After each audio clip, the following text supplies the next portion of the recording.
Hello, everyone. Happy Thursday, and welcome into another episode of GC Live Fowl Balls. I'm Jack Belcher. I'm hosting solo this week. My co-host Joe Machika is not going to be here for this episode this week, so taking over the reins here, and I'm joined by special guest, South Carolina left-handed pitcher Jake McCoy. Jake, how are we doing today, buddy? I'm good. How are you, man? I'm doing great, dude. So thank you for joining me today, and thank you all for tuning in to this week's episode. Obviously, we'll jump right into the meat and potatoes of today's episode. South Carolina loses 8-0 yesterday to Georgia Southern. Jake, I'll just ask you real quick, man. Just what were the what was it like in the locker room, after the game? What did Mark Kingston have to say to you guys after the loss yesterday? I mean, it was definitely disappointing. I think everybody was kind of let down. But after the game, he was just like, "Listen, guys, got to shake it off. Can't bring this bad energy into the weekend." So, I think we've seen it before there. I think the guys are going to bounce back really well. I think everybody, the offense especially, is going to bounce back really well. So I'm excited to see what's going to happen this weekend. Yeah. And, this is the first time you guys have lost a midweek game. What felt different about yesterday's game, compared to the other midweek games? I know you're kind of new to this whole thing, being a freshman and all, but the offense only had 4 hits, 2 hours in the field. The pitching gave up some runs. You're not going to win many games that way. So was it just kind of one of those days where things just weren't going right? Yeah, I wouldn't say anything was different pregame. Maybe just like excited for this weekend and maybe just didn't focus on this game as much as we should have. But besides that, it just felt like every other game going in, but we just didn't really hit it off the way we wanted to. Yeah, no, definitely. And a lot of guys pitched yesterday. Eddie Copper got the start, exited the start early after only going an inning. And then, you come in late there and, you go an inning and 2/3, you give 2 runs. I think this is your second or third appearance back. Third. Yeah. So now you're kind of back, off injury. Last time we spoke was, I think, right before the season started. And you were kind of saying that, for SEC play was when your target date was to come back, and obviously you did. You came back, pitched against Ole Miss. We'll kind of jump into that in a few here, but talking about last night, how are you feeling out there? How would you kind of assess your performance? I thought I threw well overall. I felt a lot more comfortable and relaxed last night than I have felt, and I think I'm just talking to the guys and the coaches. They said that will come the more and more I get out there. Just the more comfortable I can be, the better I will throw. And I was just telling myself to focus on my breathing really and just slow my heart rate down, be more in the moment, in each pitch. So I think last night I threw well. I don't remember what my stat line was. My body felt good. My velocity felt good. Everything was kind of right when I wanted to. I think this is a good outing to build off of. Yeah. And is it easier for you to come into these, I don't want to call it just low pressure situations, but let's be honest, midweek games are kind of a lot less, a lot less eyeballs, a little more relaxed and not as high stakes as an SEC series. So does it make it easier to, make your first few appearances in these kinds of spots? I think so. Talking to the coaches, they were just saying they don't really want to throw me in a super hot situation, on my first outing. They're like, that's not what we really do for guys. So I was like, that's okay. It doesn't bother me because, I feel like when I get out there, it's just me and Cole or me and whoever else is catching me. But, it's just me versus the hitter every single time. So, obviously, these games are different. But, to me, throw me in there whenever. I just want to pitch, man. Yeah, and I saw on your Instagram story, I think I saw on your dad's too, that your old teammates at Catawba Ridge, I guess they got rained out. They're playing in some invitational in the Hanahan Invitational. I was looking it up, And Mm-hmm. by the way, they're playing pretty good ball this year, Catawba Ridge. So definitely good to see those guys playing well. But I guess they got rained down. They were watching you pitch yesterday. What were you totally surprised that that you saw that on your Instagram or whatever? Or? I mean, yeah. Knowing all those guys, they're all been super, super supportive of me. I mean, everybody in my life has been super supportive. But I mean, it was really, really cool to see that. I mean, I got tons and tons of text messages after the game last night. Almost every single outing I've had, people have been texting me, telling me like, keep going, like keep your head down, keep grinding. So yeah, it was super awesome to see that. Like it means a lot. Like when you come off the mound, you're like, man, like I know I have guys behind me that are supporting me. Yeah, and going back to that first appearance against Ole Miss, I got to ask, just since we haven't really talked about it much, when did you kind of figure out that like you were gonna pitch that weekend? Did Kingston say something to you like did you first off, did you get clearance from the doctors that okay, you're good to pitch this weekend? Mm-hmm. So the midweek before that, I had gotten clearance, but that was at the neutral site. We were playing. I think we were playing Georgia State that game, and I Yeah. was cleared. And like like people were telling me like, hey, like this is probably gonna be the game you're gonna pitch. And then the score ended up being closer, and kind of like I was saying earlier about the high pressure situation, they're not really gonna throw me in there my first outing. So like that was kind of the moment when I was ready. And then I was on the travel roster to go to Ole Miss, and they were like, hey, like be ready to go, like. You're probably going to get a chance this weekend. And so, like, I didn't know exactly when I was going to pitch. They just told me, hey, McCoy, go down to the bullpen. And they got me hot. And then they sat me down. And then they got me hot again. And they're like, all right, you're in the game. I was like, okay, well, good first outing. I mean, it was crazy. I mean, being there at Ole Miss, like, with all those fans, I mean, SEC, like, first outing, I mean, I think it was awesome. Like I said, I just want to keep pitching, want to keep getting those opportunities. Yeah. Is it hard to just control your emotions and stuff? I mean, first college appearance, you get to pitch in an SEC series on the road, so unfortunately it wasn't at home. And like, I mean, did you have any family there or anything? Did you even get time to like tell them that like, hey, I might pitch this weekend? Or no, I didn't have any family there. My parents were actually in downtown Fort Mill at Hobos, oh, and because it was St. Patty's Day, so they were out there for like that big like celebration. And yeah, so they told me after the game, they're like, "Oh, like we saw it on the screen, and we all came rushing in, like because I had a bunch of friends and stuff that's around there from the neighborhood. yeah. So they were all watching me from there, which was cool. But yeah, I mean, none of them were there at the game, but yeah, it was cool after the game them telling me that. So. Yeah, dude, that's awesome. So, kind of looking ahead for you personally, what's kind of the schedule for you now moving forward? Is it going to be like this? I mean, you could pitch at any moment, right? Mhm. But do you have like a certain pitch count that you're going to be working up to maybe now? I mean, I know you come out of relief, so it might be a little different. I'm not sure. I mean, I think last night they had most of the guys on pitch counts. I don't think they wanted to exceed like 35 just so they'd be ready to go for this weekend. Yeah. But I mean, I honestly do not know. I mean, that's just kind of I go out there, and if Matt tells me to keep rolling, I'll keep rolling. So.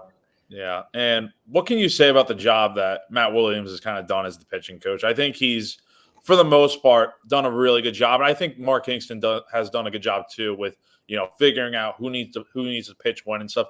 I think obviously those two guys might have left some guys in a little too long. Like, I think back to Alabama, for instance. I think, Matthew Becker might have been left in a little too long, and he ended up giving up some runs as a result. So just overall, from your perspective as a player, what do you think about the job that those two guys have done with this pitching staff?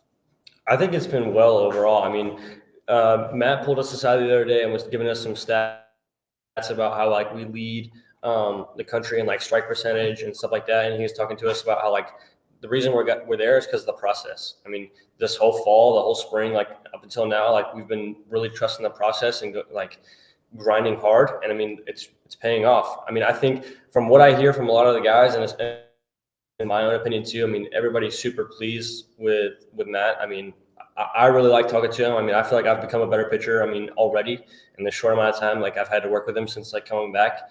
But I mean, yeah, I think both of them have done a great job. I mean, they both talk to all the players, which is nice. So like, I feel like I have a relationship with both of them. So yeah, it's been awesome. As a college pitcher, are you someone that looks at stats at all, or do you use specific stats as kind of like a baseline of like what you're trying to improve on, or do you even look at that sort of stuff? I mean, I would just say whip is a big one. And then I would just like want to keep as many guys off base as possible. And then also like one of the things that we really talk about is like first pitch strike and just strike percentage overall. Because the more that you're in the zone, the less guys are going to walk. Like, and it's harder to hit a guy who's in the zone a lot. Because I mean, like if you guy who sprays all over the place, hitters can just sit back and wait for that one pitch in the one spot.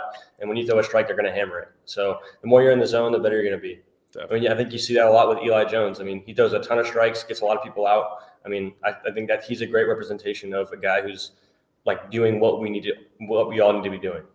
Yeah, definitely.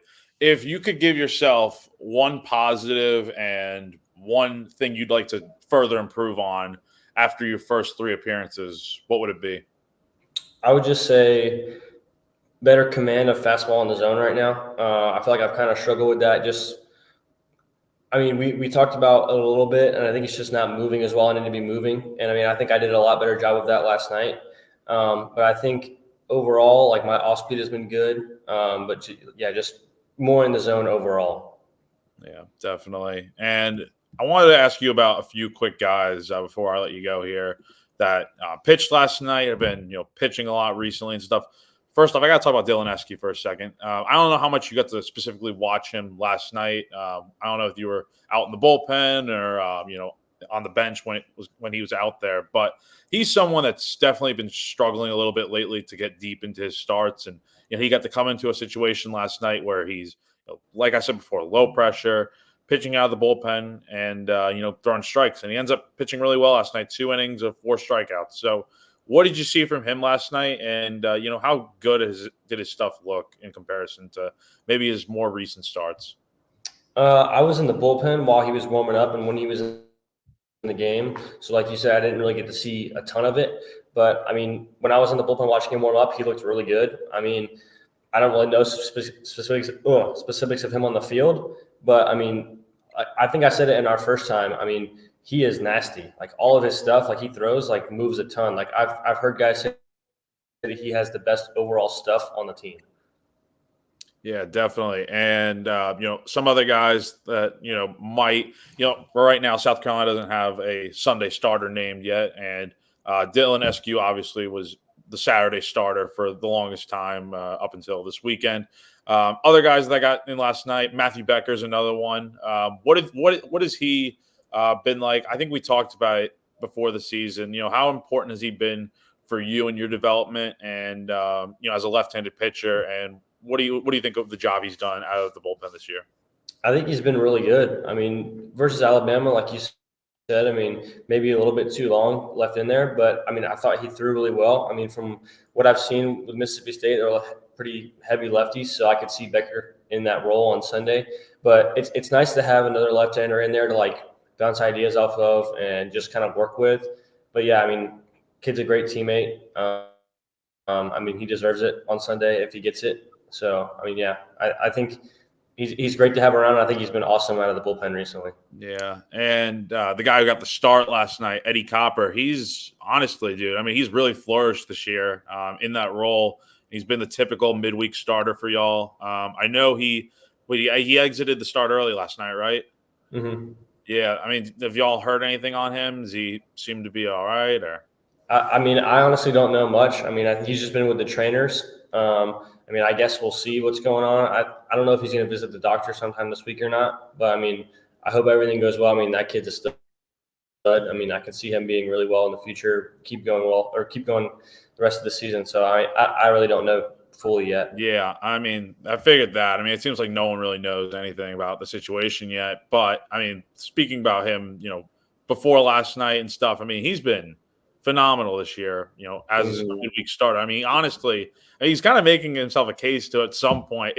If injuries happen or something, or someone needs to, come through and start in like a playoff game or whatever, he could be that guy.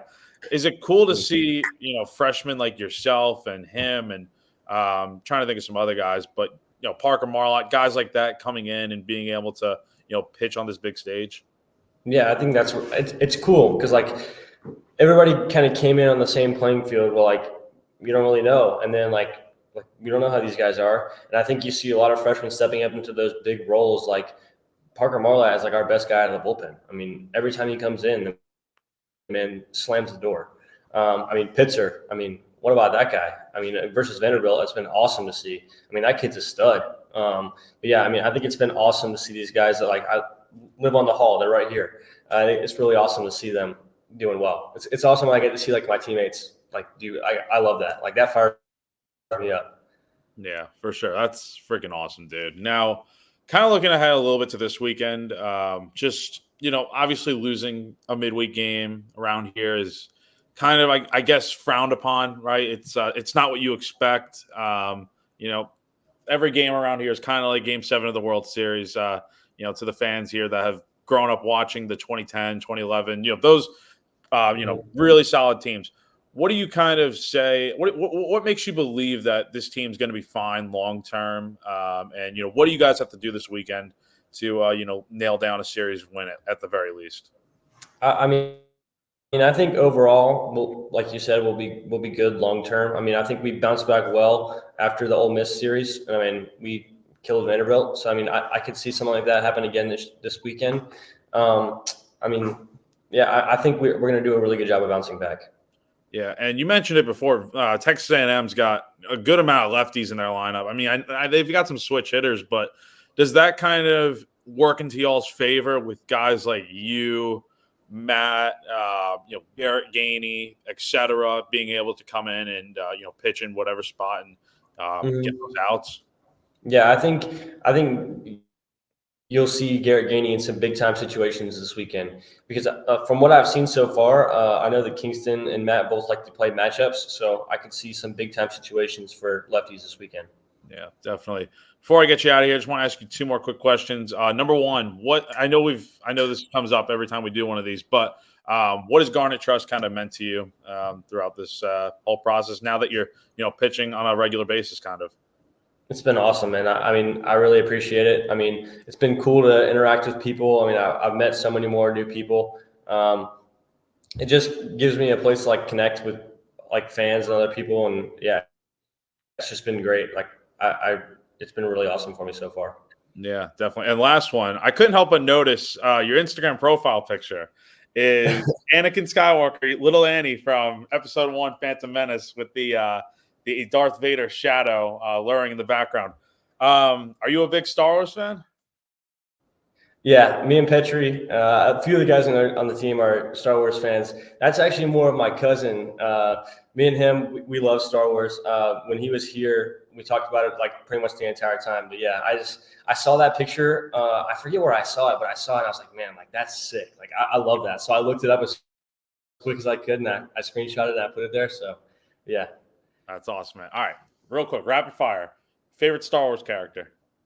Anakin, for sure. Okay. Favorite Star Wars movie? Let's see. There's so many, man. I like the classics. Who doesn't like the classics? But I'd say probably Episode 3, Revenge of the Sith. Think about it. What year were you born? 04, 05? 05.